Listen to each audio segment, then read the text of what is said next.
La mauvaise nouvelle vient de tomber pour lui. waaw mandat de dépôt kon c'est confirmé. acca ñu dem ñu avancé ci. waaw parce que parquet bi li mu sàkk woon mooy ñu placer ko sous mandat de dépôt moom ak Khadim Ba Lok Afrique. Donc le mandat de dépôt est inévitable. voilà ak Khadim Ba Lok Afrique bi nga xam ni moom déjà mu ngi ci biir kaso bi. Sonko day wax ba léegi. Sonko de day wax nee nañ. lu muy wax. 16h30. On verra. ci wàccal bi. Sonko nag bul yàq Sonko nag suñu mais ñu nekk fi ñu nekk vedette nag ba fi ak suba xam nañ ne fi mu nekk. waaw ñu néewal doole la. waaw Sonko nag dina wax ci waxtaan bi loolu yëpp du problème. c'est sûr la rek. d'accord ñu di wax ci mbirum Lok Afrique ak Prodac ak. moom yàbbeegul Afrique ba tey. moom de mu ngi ko lok ba lok na Afrique de. ak ki nga xamante ni moom moo fi nekkoon ministre de la jeunesse. doon gérer li nga xamante ni moom mooy Prodac. mooy dag yi nga xamante ni dafa waroon moom lañ doon wax démb njëriñam moo nekkoon fexe ñu am autosuffisance alimentaire mais également pour créer de l'emploi pour la jeunesse. mais finalement moom Pape Malick gestion ba demeewul woon noonu. déedéet. et lu bëri nag démb ba mu jàkkaarloowee ak enquêteurs yi daf ko rejeté ci prédécesseur am muy Mame Mbaye Niang. yu bëri ba ñu ko laajee daf ne dafa surveiller rek yeggali. mais 2 milliards yi nga xam ne ñu ngi koy laaj moom paiement ak yooyu noonu ndogal la nga jógee ci. Mame Mbaye Niang moom Mame Mbaye Niang. maintenant. ñu ngi koy jiiñante de. dañu ne ko. le demande juge bi dafa demander à ce que ñu inculper ko et placer ko sous mandat de dépôt moom Pape Malick Ndour mi nga xamante ni waa DIC dañ ko jëli woon ca këram démb. waaye. ñoom dañu jotoon ay xibaar waxoon naa fii démb ne ñun ñoo ngi ci information mais ñoom ñu ngi ci renseignement que ni Pape Malick mi ngudd mi la bëgg a jël. donc laata moo jël ngudd mi ñu ne ko kaay kenn du dootu caga kenn du ko nax ñaari yoon. déedéet bala nga fee ma jàmbal ñu ne la këyit yóbbu la. moo tax ñu gis ko mu demee noonu. léegi waa DIC ba ñu ko yóbboo ñu déglu ko ñoom enquêteurs yi ñu ngi ko doon laaj. ci paiement yi nga xamante ni 2,702,920 francs 900,292 francs yi nga xamante ni dañu ko effectuer sur la base des factures de proforma en faveur de la société israélienne bi nga xamante ni moom mooy Green 2000 c'est-à-dire Green 2000 Green 2000 boobu noonu dont les dirigeants ont pris la fuite depuis très longtemps daw nañ dem seen yoon léegi parquet bi nag parquet financier bi mu ngi réclamer aussi même chose pour Khadim Ba Lok Afrique mi nga xamante ni moom déjà mu ngi en kaso mais moom Khadim Ba juge bi dafa wax moom it nañ ko inculper ñu placer ko sous mandat de dépôt ci même affaire bi parce que dañu gis ne am na ab montant bu tolloog 16,854,39,708 francs yu nga xamante ni viré na ko ci compte entreprise boobu mooy Green 2000. te amul benn motif économique. Green 2000 boobu topp. li justifier paiement bi amul. Green 2000 boobu boo ko toppee. waaw di nga dugg ci kër taskatu xibaar yi. léegi ñu ngi ñëw. Green. non di nga ñëw ci Green. Green mooy verdu. waaw wertal na fu bëri. Samba dina ñëw ci Green léegi. ba léegi parquet bi. mu requiert ay investigation sur éventuelle commission bu waroon mën a exister entre Lok Afrique moomee ak ki fi nekkoon ministre de la jeunesse géré woon même Prodac boobu di Mame Mbaye Niang mi nga xamante ni Mbaye toogul fii Mbaye moom nee na mër. et léegi nag xam nga Ibrahima Cissé waxoon nañ ko fi. n'est-ce pas Samba. mooy gérant Tida. waaw Ibrahima Cissé mi ak Mame Mbaye Niang ak Khadim Ba Lok Afrique mi. moom la ñu jàpp ne. wax dëgg fa neex yàlla dañuy mais mbir yi nii dafa am ñu nga xamante ni déjà dañ ci dugg kaso. ñu ngi ca kaso ba. waay moo tax mbirum Prodac fi mu toll nii. mu ngay avancé léegi c'est gestion bi moom moo tax moom mi nga xamante ni moom moo nekkoon l'ancien ministre de la jeunesse et nekkoon coordonnateur u Prodac ñu daal di koy woo pour une mauvaise gestion. léegi nag moom ba mu jàkkaarloog enquêteurs yi lépp lu ñu ko laaj ci 2 milliards yi daf ko jël xëpp ko ci ndoddu Mame Mbaye Niang mooy que ni donc fii amul weddi kon Mame Mbaye Niang fi mais fuite de responsabilité moom moo fi nekk puisque l'affaire existe et que xaalisu Sénégal la Mame Mbaye Niang nekkagu fi Malick yaa fi nekk Mame Mbaye nekku fi Malick yaa fi nekk. moo tax ma ne la le mandat de dépôt est inévitable. pour le moment ñu ngi gis ay informations yu circulé di wax ne moom Malick est placé sous mandat de dépôt. maintenant nag puisque le juge et dañu yàgg a wax ne dans toutes nos analyses ñuy def. ñëpp ñi nga xamante ni le parquet du pôle finance dafa mos a demander à ce que ñu def le mandat de dépôt mosoo mucc ci mandat de dépôt. moo tax tey wax dëgg fa na yàlla. non actuellement on nous dit que moom. mu ngi ancien coordinateur mu ngi ci kanamu. mu ngi kanamu non pôle financier bi. mu ngi pôle financier parce que dig tout à l'heure juge d'instruction bi la war a jàkkaarloo. waaw juge d'instruction dama ne waxaguma ne dañ ko placer sous mandat de dépôt. waaw mais mi ngi xeeñ qui circulent. mais li ma wax mooy képp koo xamante ni parquet financier bi demandé na la à ce que ñu déglu la.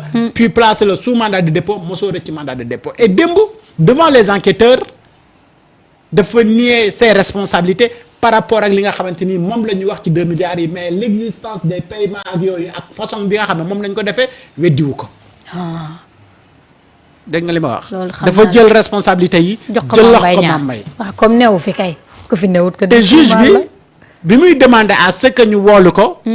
moom ak Khadim Ba dañ ko ci tuddaale te Khadim Ba la mu laale loolu Mame Mbaye daf ci laale. ay Mame Mbaye qui es-tu. donc affaire Prodac Mame Mbaye daf ci ñëwaat dinañ ñëw léegi ci kanam ci Macky Sall kañ laa fi doon. yàggul semaine bële. semaine bi passé. waaw waxoon naa leen fu ñu tuddee Amadou rek mu yëngu. waaw waaye bu ñëwee dinañu fekk Samba. le cas Pape Malick Ndour ça se complique parce que. parquet bi moom li mu bëgg mooy ñu placer ko sous mandat de dépôt moom ak Khadim Ba Lok Afrique bi nga xam ne jamono ji moom déjà mu ngi ci biir kaso bi kon ça veut dire que beneen mandat de dépôt moom it. dana ci bëri moo ko fa nar a fekk. dana ci bëri. ñii mandat de dépôt di fekkaat ci biir kaso bi. démb Moustapha Diop la woon.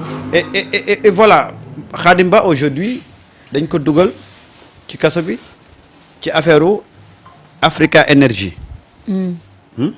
ci la duggee woon kaso. waaw tey. ñu soulever le problème de Prodac et de Green 2000. ñu tuddaat fa même Khadim Ba. vous voyez un peu le pays c'était un link quoi c'était un link de politiciens et d'hommes d'affaires. tey yaa ngi naan Pape Malick Ndour lépp daf ko jël xëpp ko ci Mame Mbaye Niang. parce que Mame Mbaye Niang nekku fi kay. mu xëpp ko ci. Mame Mbaye Niang. mais gis nga l'affaire Prodac. mais loolu mucc lu ko parce que yu mel nii. waaw comme instruction la nekk mooy dañuy enquêter en charge et en décharge. en attendant yow juge bi dafa wax nañ la def mandat de dépôt nañ la door mandat de dépôt moom mu dem xooli. waaw parce que bu ñu lay teg mandat de dépôt rek mooy bañ nañu nga écraser ay preuves. wala nga influencer de potentiels témoins. moo tax waa ji jëfandikoo article 180 mi ne la demal toog xaar. donc Malick demal xaar. non mais attends l'affaire de Prodac là mais au-delà des violences politiques yi mu andi mais ça a été un carnage financier. c'est-à-dire que kooku xoolal nañ teg fële rek l'affaire de Mame Mbaye Niang ak Ousmane Sonko mais ñu càmbar ñu def un audit financier du Prodac Mareta. nga xool on parle de 29 milliards. wax naa ko fii démb mais l'affaire Prodac tourne autour de 36 milliards. 36 milliards. tey demal xool dak yi nga xam ne moom la Prodac def mooy les domaines agricoles communautaires mais ils se sont waxuma la dara sax mais dañu tas yaakaaru ay ndaw yoo xam ne ñoom jàppoon nañ ne seen vie dana transformer wu à travers ces domaines agricoles communautaires là. mais après demal sur le terrain y a des dak yoo xam ne dañoo jël matériel bi jënd ko ñëw ba foofu sànni ko fa ba ko fa dara nekkatu fa et tu vois des poteaux tu vois du matériel agricole ñu bàyyi ko fa sànni ko fa. c'est-à-dire que li ñu def ci dak yëfi maa tey lañ ko def Prodac yëfi maa tey léegi nag boo ñëwee nag maintenant ce que l'affaire Prodac a entraîné maintenant. en termes ci violence politique ci ay IGF IGE. à l'époque les gens gis nga moo tax Sénégal maa ngi doog a comprendre pourquoi les gens ne veulent pas laisser ce pouvoir-là gérer dans la sérénité. parce que voilà ces genres de dossiers là boo ko toppee di nga jàpp ñu bari avec des ramifications insoupçonnées et gis nga Green 2000 bii. ngay wax nii di nga ko dégg ba dégg ci ay taskatu xibaar. Green 2000 lan la jotee ak taskatu xibaar lan moo ci am. ah non. ñamal ma ci rek nag ndax non man Green 2000 bii daa mel ni 2000 dafa yàgg loolu man xale laa woon. mais grid bi moo tudd 2000. waaye lam doon jëflanteeg taskatu xibaar yi du 2000 de. ci yàggu dara. danañ ci ñëw. ci ay taskatu xibaar fii dina ràmb dugg ci. yow këru déggul presse ma la fii ku fi nekk di wax rek dafa am looy protéger. Maneta les masques vont tomber benn par benn. que tous ces gens là qui crient à l'acharnement qui crient xoolal dañuy sóob dafa am ci lu ñu laale di protéger seen bopp. loolu mooy problème bi la meilleure manière de se défendre c'est d'attaquer. moo tax ñuy wax rek. madame Laye Diop yow lii nga bind nii lan la. mais bu réew Green 2000 daa laal foofu. madame Laye Diop moo ko wax de man waxuma ko. Green 2000 ba daal dugg foofu. non gis nga fii gars yi dañuy wax rek. parce que tamit waxoon na ci daba gaañ. non yow déggalu ma la fii gis nga fii Sénégal tey boo doon wax ne kii n'a pas péché. du bëri de. na yëkkati loxo. loxo yi génn du bari de est-ce que dana am loxo bu jóg moo tax.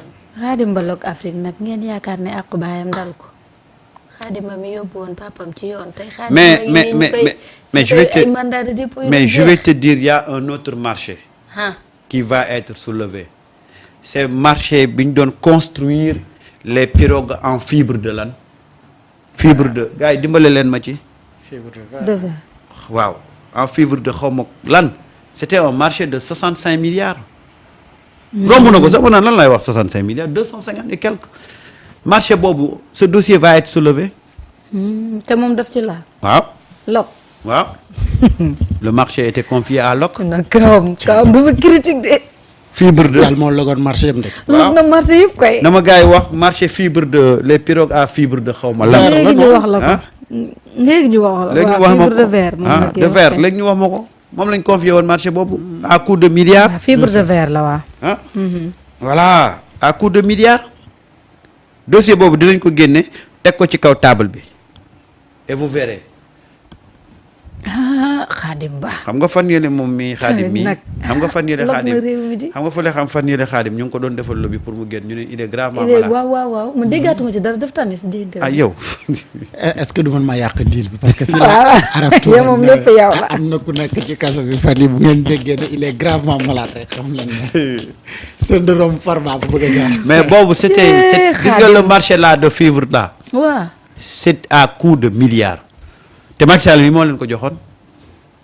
société bi ni mu ko tuddee Diouf. Alioune Ndoye lu ko ci. moom Alioune Ndoye lu ko ci. waaw baax na. tam bokk na ci boobu. aywa réew mi nag jaxasoo na de. réew mi jaxasoo na de. Khadim Ba lok Afrique kii kay lok na Afrique wax dëgg fa yàlla. yow marché yëpp lok nga ko. fuñ tudd ñu kii la. Khadim mi tam kaawam critique na de. merci sama gars yi. ne nii bu moytuwul di li laal Moustapha Diop beneen mandat de dépôt. waaw dina ko fekkaat ci kaso bi. c'est ça un peu link bi moo amoon. te les mêmes personnes. ndeysaan démb bi ñuy ñibbi topp mu ngi may woon Lansar oto. anamu. Lansar oto. gisoo fa dara. mais mosoo seetlu ne foofu la nekk. yàlla xam na ni may romb foofu yëpp. chaque jour que jëfee mosuma bàyyi xel ci Lansar oto. ah bon. dama doon gis écriture bleu rouge bi lampe bi mais mosuma def liiruma ko sax. te jege na la. fa laay jaar chaque jour. bu may xëy bu may wàcc fa laay jaar. te xamoo woon ni mooy Lansar. topp dama ma woon démb ne ma Lansar oto léegi nii. mais ce pays là c'était une farce quoi. réew bi barke yàlla réew bi comme ci rek soow. sama mosoo gis Lansar. chaque jour que jëfee ma jaar foofu mosuma cee bàyyi xel. ndekete yow yaa ngi koy romb. ndeke maa ngi koy romb topp moo ma ko woon démb ci guddi. ne ma Lansar oto mu ngi nii. ma ne ko Lansar oto ban mu ne ma bu saawaay. mu ngi ci kaw tali autoroute bi booy dem aéroport. dëkk bi lépp yéen côté Yoff foofu la Lansar nekk. bu nag tey suba rek otoom gis naa ko fii. si koñ bi fii bu gaar. et vous voyez. benn minibus. léegi nag gis nga link yooyu tey dama ko wax di ko rappeler topp ce combat de Sonko là. et de Bassirou Diomaye nécessite la mobilisation de tout le peuple. Parce que pour la première fois un régime décide d'attaquer une oligarchie. Parce que nag gis nga derrière ces hommes politiques là se cache une oligarchie.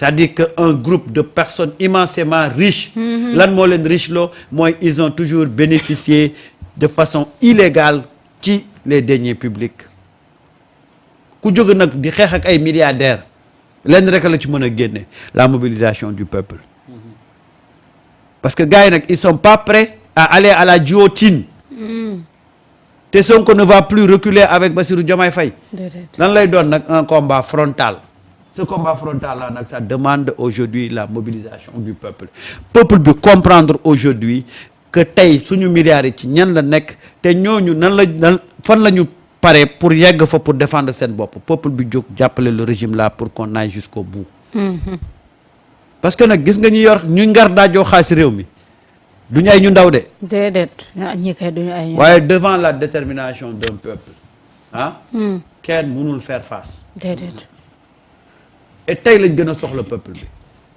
nous avons le peuple a combattu un ennemi visible aujourd'hui le peuple doit faire face à un ennemi invisible ñu féetee fu ne nag kooku il faut la détermination du peuple. waaw Ousmane tamit ci page am nee na chers compatriotes en prélude au grand rassemblement des patriotes je vous donne rendez-vous à 16h30 en vue des préparatifs.